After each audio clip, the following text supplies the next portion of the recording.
Bonsoir, bonsoir, bonsoir et bienvenue dans cette émission spéciale de Qui veut gagner? Question pour un champagne, c'est ce que je viens de dire. Donc, tout de suite, nous allons appeler des candidats qui se trouvent dans le public de manière totalement hasardeuse, puisque notre main innocente Lucier Maître Enfoiros a tiré au sort des numéros. Le premier, j'appelle le numéro 113. 113. Oh yes! Oh yeah, yeah, yeah! It's me! Come on! I just earned the right! Bonsoir, numéro 113. Bonsoir. Merci, thank you, thank you, thank you, friends. Merci, merci. Comment vous appelez-vous? John McCain.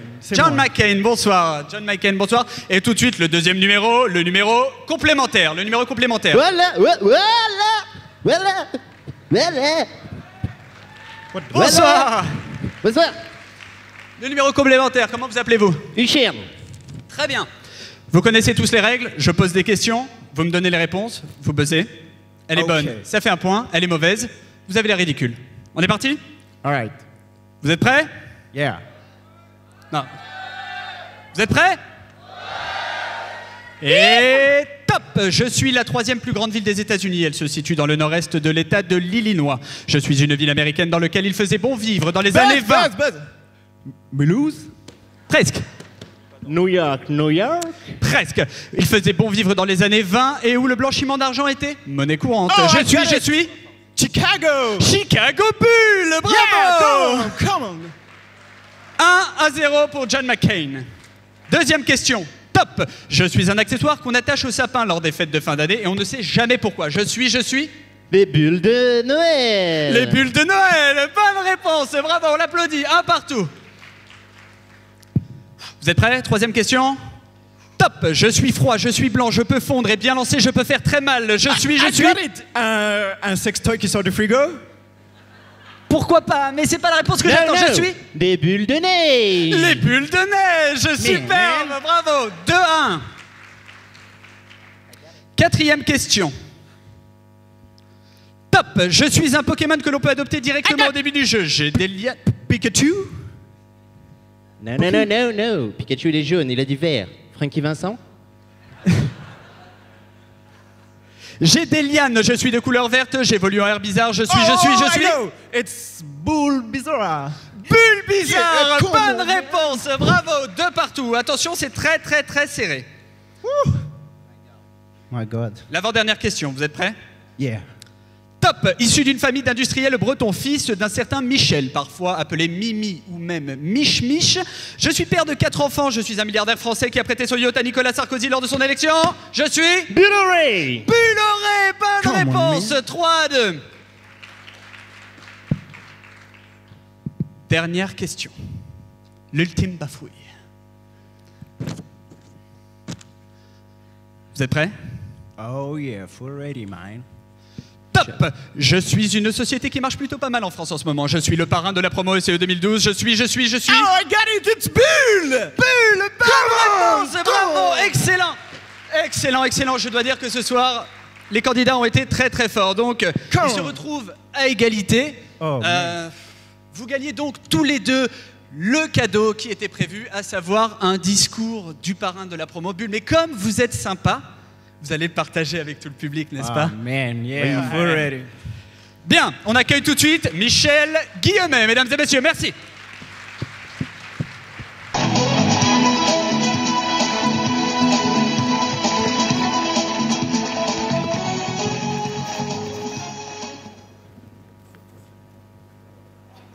Ce qui est bien, c'est que vu d'ici, on n'est pas impressionné par le public parce qu'on voit rien grâce au projecteur. Le micro n'est pas là.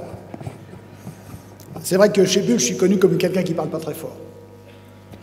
Je suis Michel Guillemet. Pour faire simple, je suis responsable de l'entité chez Bull qui conçoit, qui développe, qui fabrique, qui met sur le marché tous les produits conçus autour des calculateurs qu'on conçoit chez Bull. Parce que Bull conçoit encore des calculateurs, tout le monde ne le sait peut-être pas, mais je pense que ça commence à se voir un peu plus.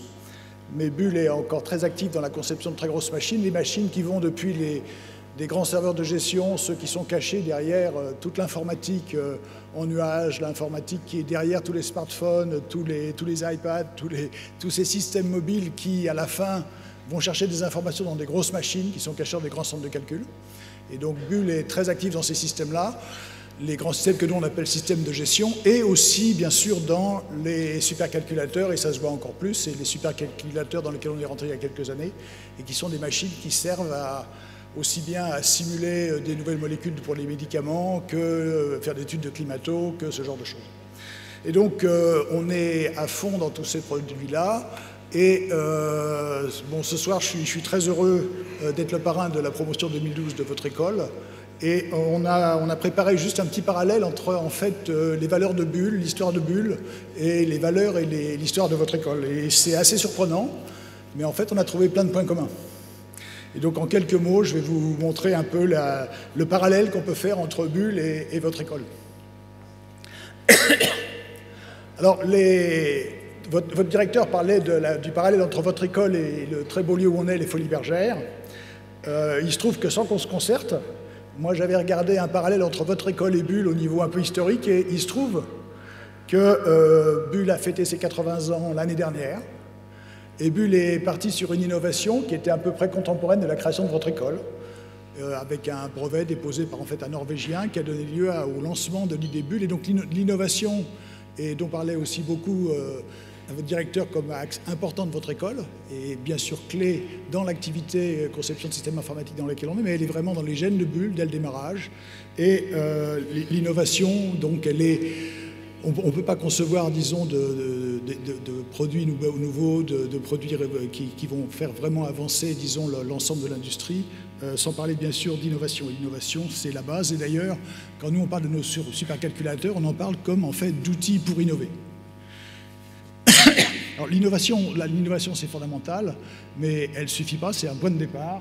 Et bien sûr, pour que l'innovation puisse se concrétiser, il faut... en plus, être ambitieux. L'ambition, c'est fondamental pour se lancer. L'ambition, elle permet d'atteindre des sommets, elle permet de réaliser des grands projets, elle permet énormément de choses. Et c'est quasiment un prérequis pour qu'une innovation puisse se développer, aboutir à un grand succès. Et là, on trouve aussi des parallèles intéressants. Par exemple, on m'a indiqué qu'un des grands projets dont l'Europe peut être fière, qui est le projet Ariane, un des ingénieurs sortis de votre école a été en fait complètement clé dans tous les premiers lancements d'Ariane. Je crois que on m'a dit que c'était les 28 premiers lancements d'Ariane ont été très très fortement dépendants d'un monsieur Hubert Palmieri qui était ingénieur de votre école.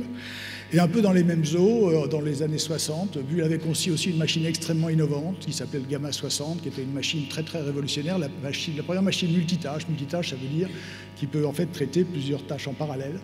Et c'était une innovation Bull, c'était aussi une très grosse ambition. Et c'est vraiment évident, c'est complètement certain que l'ambition est clé pour arriver au succès dans les grands projets. Innovation, ambition, c'est fondamental. Ça mène nulle part sans esprit d'équipe. L'esprit d'équipe, c'est aussi un élément complètement fondamental de toutes les grandes réussites. Et là aussi, on voit un parallèle intéressant dans des activités de votre école qui est investie dans la voile. Je sais que vous avez des équipages qui participent à la course de l'EDEC. Il y en a eu l'année dernière, vous participez encore cette année. Et dans l'histoire de Bull, la voile a marqué a vraiment marqué l'histoire de Bull dans les années 80. On avait choisi en fait le sponsoring d'un équipage de voile comme moyen de motiver, de mobiliser, de communiquer en interne. Et là, on était parti directement aussi sur un objectif ambitieux, la course autour du monde à la voile. Et l'ambition paye, c'était une nouvelle preuve. En fait, en 1986, l'équipage sponsorisé par Bull a gagné la Whitbread, donc la course du monde en équipage, pour sa première participation. Et ça montre que, bien sûr, la voile avait été choisie pour son rapport à l'esprit d'équipe, mais l'ambition a permis aussi d'atteindre un succès remarquable. Et là aussi, innovation, ambition, esprit d'équipe, ce sont des facteurs clés pour, disons, réussir dans les grands projets. Et on voit très très bien des parallèles entre les étapes que Bull, les directions que Bull a prises pour promouvoir ces idées et les pratiques que vous avez vous-même dans votre école. Et donc, innovation, ambition, esprit d'équipe, c'est des ingrédients fondamentaux pour les grands projets dans lesquels vous travaillez dans le futur. C'est des ingrédients fondamentaux pour les projets sur lesquels travaille Bull. Il y en a, je pense, un quatrième, qui est l'ouverture, l'esprit d'ouverture, l'ouverture au monde, pas seulement à cause de la globalisation, de la mondialisation, mais parce que, à la vitesse à laquelle les technologies évoluent, il est inimaginable dans quelque entreprise que ce soit de vraiment tout maîtriser. C'est extrêmement important de communiquer, c'est extrêmement important d'utiliser tout ce qui se fait autour de vous. Et vraiment, Bull, étant donné sa taille, qui est la taille qui n'avait jamais qu'une entreprise de taille moyenne, Bull arrive à progresser très vite parce qu'on sait très très bien travailler en partenariat, travailler avec des compagnies autour de nous. Et que ce soit dans le domaine, disons, de l'informatique en nuage, dans laquelle Bull investit fortement, que ce soit dans la sécurisation des grandes infrastructures informatiques, que ce soit dans les supercalculateurs qui sont utilisés pour les grandes simulations, les simulations aussi bien de médicaments, de molécules futures, disons de systèmes météorologiques. On a vendu, on installe cette année un système à Météo France qui est 5 fois plus puissant que leur système précédent. Bull a été dans le domaine des supercalculateurs, disons, à l'origine d'une remontée en puissance très forte de l'Europe dans ce domaine-là. Il y a maintenant 2 ans, on a installé une machine qui était la première machine européenne à dépasser le milliard d'opérations par seconde. Actuellement, on en a 3 comme ça dans le monde, dont une au Japon. Aujourd'hui, Bull a 3 machines dans les 20 plus grosses machines de supercalculateurs du monde en termes de puissance. Et donc, ces réussites-là n'ont pas été possibles en fonctionnement en circuit fermé en attente de Bull. Elles n'ont été possibles que grâce à beaucoup de coopération, beaucoup d'ouverture d'esprit. Et par exemple, le logiciel qui gère ces systèmes sont des systèmes extrêmement complexes, sont des systèmes dont une grande partie est basée sur des logiciels open source. Bull n'aurait pas pu développer ce genre d'offres en quelques années sans partir en fait de l'état dans lequel beaucoup d'autres compagnies et beaucoup de groupes, même universitaires, étaient déjà arrivés. Et vous, dans votre domaine, les cursus que vous avez à l'étranger, tous les cursus de domaine, toutes les spécialisations que vous avez, et on voit très très bien dans l'évolution de l'enseignement que vous recevez que l'ouverture à l'international, l'ouverture à d'autres cultures est un élément fondamental, et je pense que c'est vraiment là-dessus que je vais conclure. L'ouverture est vitale pour arriver à un succès important, quel que soit le domaine dans lequel vous aurez à travailler. Je parle de ça dans l'informatique, mais dans tous les domaines, l'ouverture est un facteur fondamental. Et donc, vous voyez que je pense que les cultures, les valeurs et l'ambition qu'il y a chez Bull sont très très proches en fait de celles que véhicule votre école, que ce soit innovation, esprit d'équipe, ambition, ouverture, on retrouve tous ces mots. Je pense que le partenariat entre Bull et votre école fait complètement sens. Ce sont beaucoup de convergences entre les démarches et la vision. Et donc, en gros, Bull sera toujours prêt à vous accueillir quelle que soit l'étape de votre carrière pour discuter, éventuellement travailler ensemble. Je sais qu'on a déjà pas mal d'ingénieurs de votre école qui travaillent chez nous. Et donc, je vous souhaite à tous une carrière pleine de succès, beaucoup de découvertes diverses et variées, beaucoup d'équilibre entre, disons, l'aspect professionnel et l'aspect personnel. Je pense que c'est extrêmement important de garder ça en tête. Et donc, je vous souhaite plein de succès puisque vous allez vous lancer dans la vie professionnelle. Et je vous souhaite une très bonne soirée puisque c'est votre remise de diplôme.